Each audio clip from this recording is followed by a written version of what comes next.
Vamos mais um Se Liga na Educação? Nós vamos trabalhar com língua portuguesa. Meu nome é Rosimeire Reis. Estarei com você agora, quinto ano. Vamos lá? Nós trabalharemos hoje com pontuação no texto.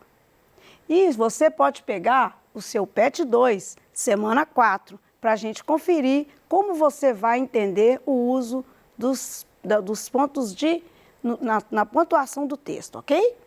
Vamos lá.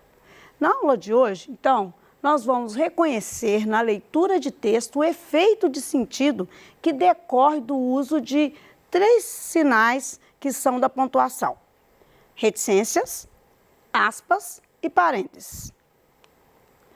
E para apropriarmos das habilidades propostas na semana 3 do PET, Língua Portuguesa, é fundamental que reconheçamos na leitura de texto o efeito do sentido que decorre do uso de reticências, aspas e parênteses. Muito bem. O que a pontuação tem a ver com tudo o que nós lemos e por que ela é tão importante?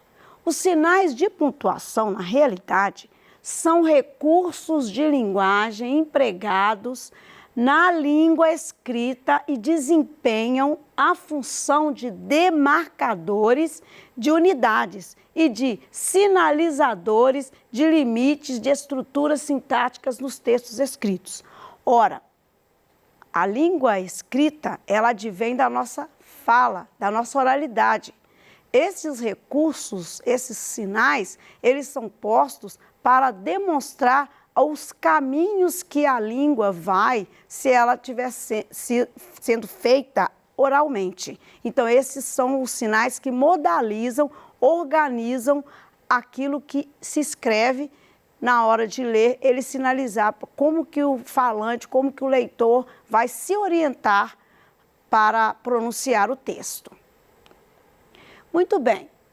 Os sinais de pontuação devem ser pensados numa reflexão epilinguística. O que significa isso? Uma coisa que vai além de nomenclatura, além de nome gramatical. Eles são recursos que vão além das palavras, além da linguagem em si. É perfeitamente possível, por meio da reflexão epilinguística, conhecer e usar com eficiência comunicativa, beleza e criatividade todos os recursos que a língua oferece.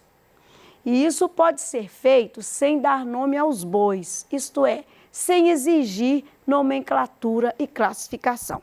Por que eu coloquei aqui esta recomendação? Porque os sinais de pontuação ou a pontuação do texto, às vezes ela é vista como uma obrigatoriedade e como se ela tivesse uma regra geral e única para ser utilizada.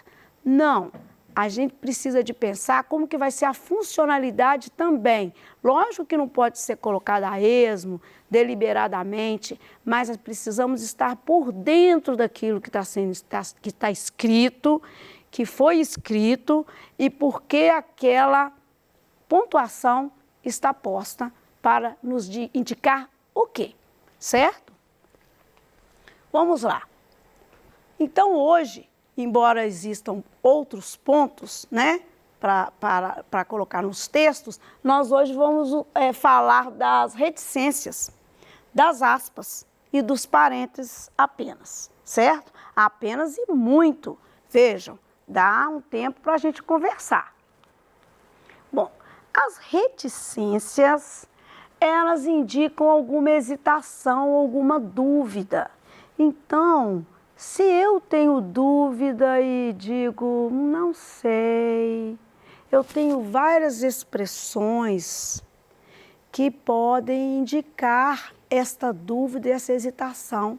Mas como eu consigo identificar isso se eu escrevi, se está escrito, ou se é um personagem que está tendo esta reação? Como que nós vamos identificar?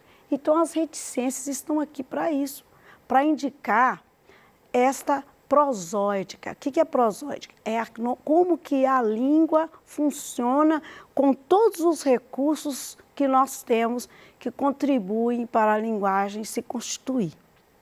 Tom de voz, tom do rosto, tipo de rosto que a gente faz, o gesto, tudo isso contribui. Mas na escrita nós precisamos de usar esses recursos para minimamente aproximar daquilo que poderia estar sendo feito na oralidade. A hesitação tem um exemplo.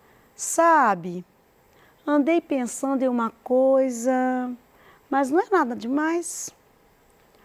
O lugar das reticências é interromper uma frase incompleta sintaticamente. Nós fazemos muito isso. Às vezes, na escrita, ela costuma acontecer muito mais em textos de entrevista, porque aquele que foi entrevistado e o entrevistador quer passar bem fielmente as operações orais que aquele entrevistado fez, então ele coloca essas reticências, que às vezes o entrevistado não terminou de falar. Os personagens na literatura também são colocados desse jeito. No teatro, o texto teatral também, ele tem muito esse recurso, que são frases que estão sintaticamente incompletas. O que quer dizer isso? Mas ela tem todo um sentido, na medida que está num contexto, e a interrupção faz parte de um processo de fala e que a escrita precisa de delimitar com a reticência. Concluir uma frase gramaticalmente incompleta com a intenção de estender a reflexão. É bem diferente estender a reflexão do que aquela que foi interrompida abruptamente, ou seja, a outra não vai continuar o assunto. Mas essa aqui, por exemplo, está acontecendo coisas que pode estar interrompendo de forma brusca ou intencionalmente. Vamos lá. Estamos sozinhos, Gil. Com a babá, não adianta falar porque ela é muito ingênua. Algo teve que parar. Isso dá toda uma situação e é de Pedro Bandeira. Naturalmente, é livro. Naturalmente, é literatura. Chama Prova de Fogo. Nesta página 60 tem essa passagem.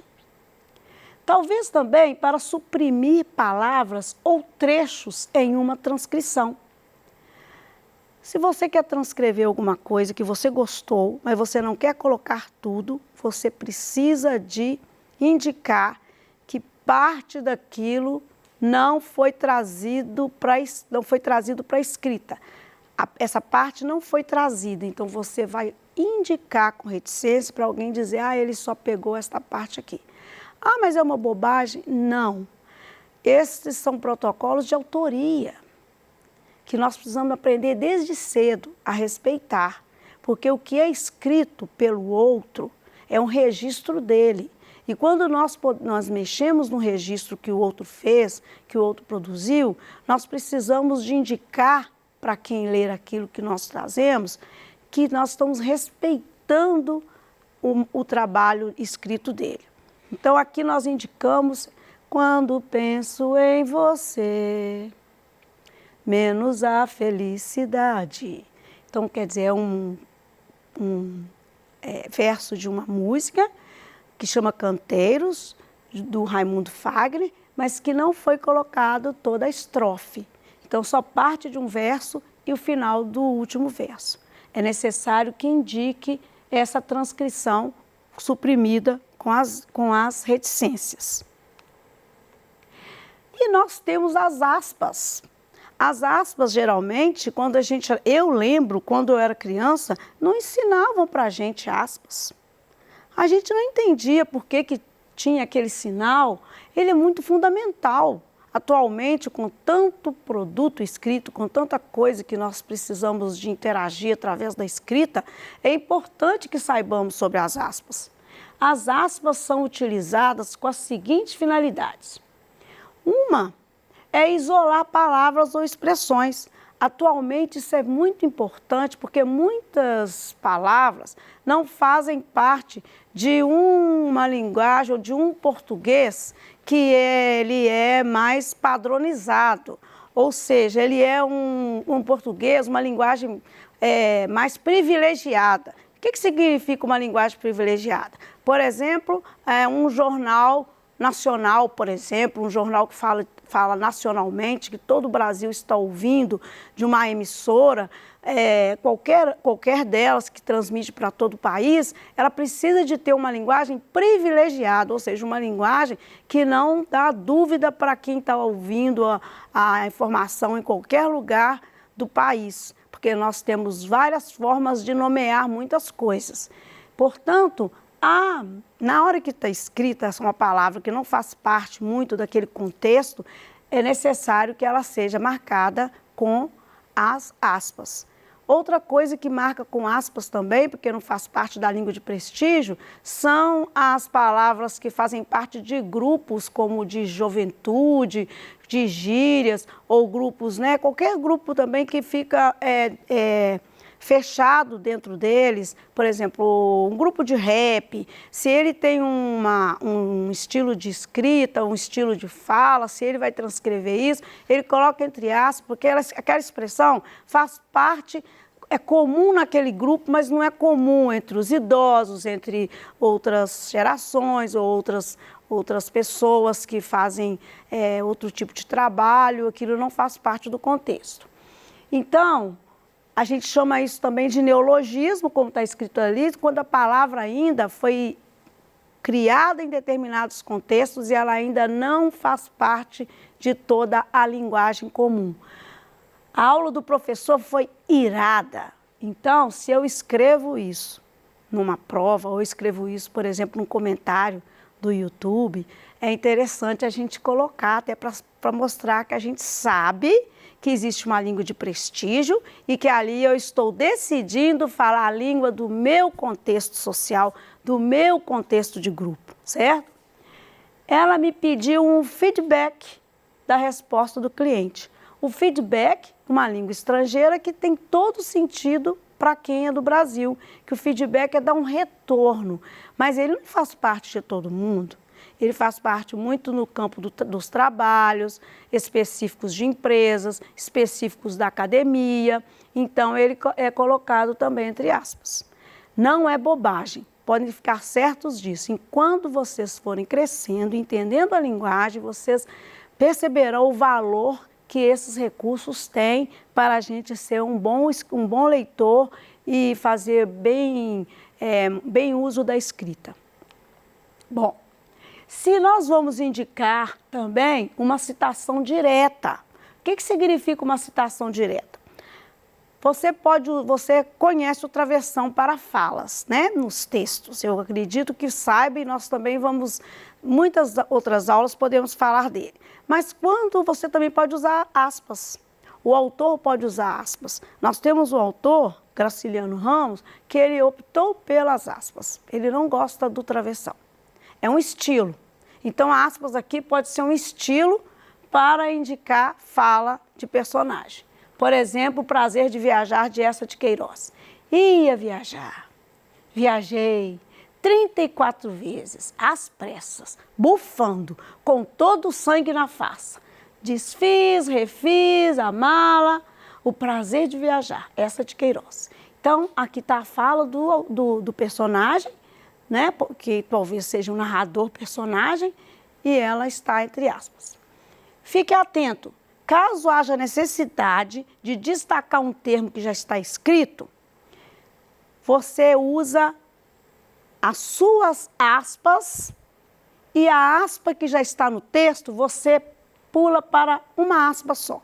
Que quer dizer que o texto que você colocou foi lido de algum lugar e o que foi lido e está dentro do texto, que estava com aspas, você tem que manter as aspas dele. Ah, mas põe aspas lá fora e põe aspas lá dentro do texto, lá dentro você põe uma só, para indicar que também não é seu o que está ali dentro, que é de alguém que escreveu, certo? Vou mostrar para vocês no final. Aqui nós temos também os parênteses.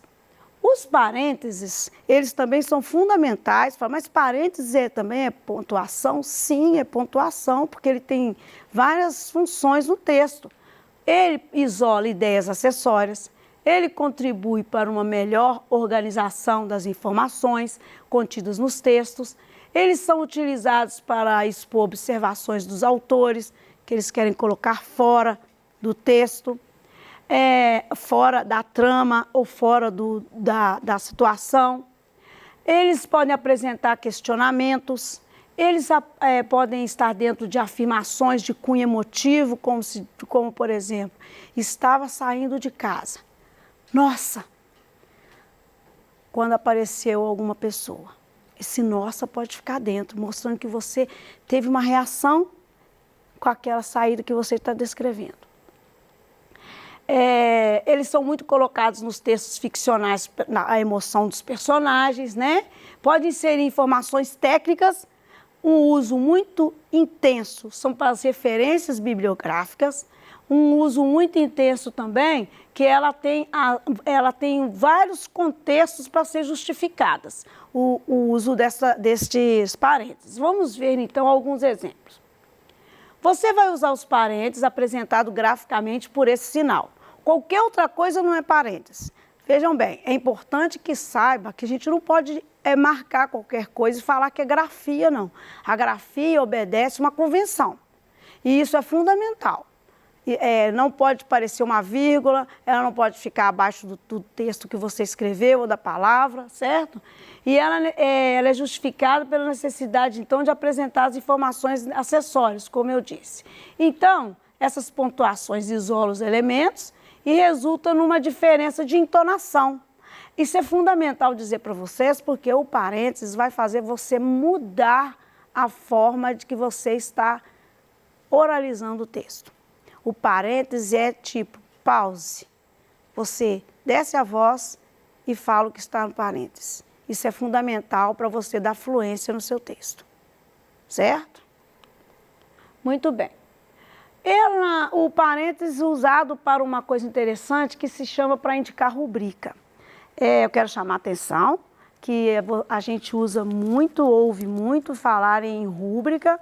Quero chamar a atenção, aproveitar que nós temos que pronunciar rubrica, tá? Rubrica é alguma sinalização. Por exemplo, rubrica da nossa assinatura a gente só dar uma marca daquilo que a gente assina, não precisa ser a assinatura oficial, é uma rubrica própria. Rubrica é alguma sinalização. Vejam bem, a rubrica é um recurso utilizado muito em textos teatrais.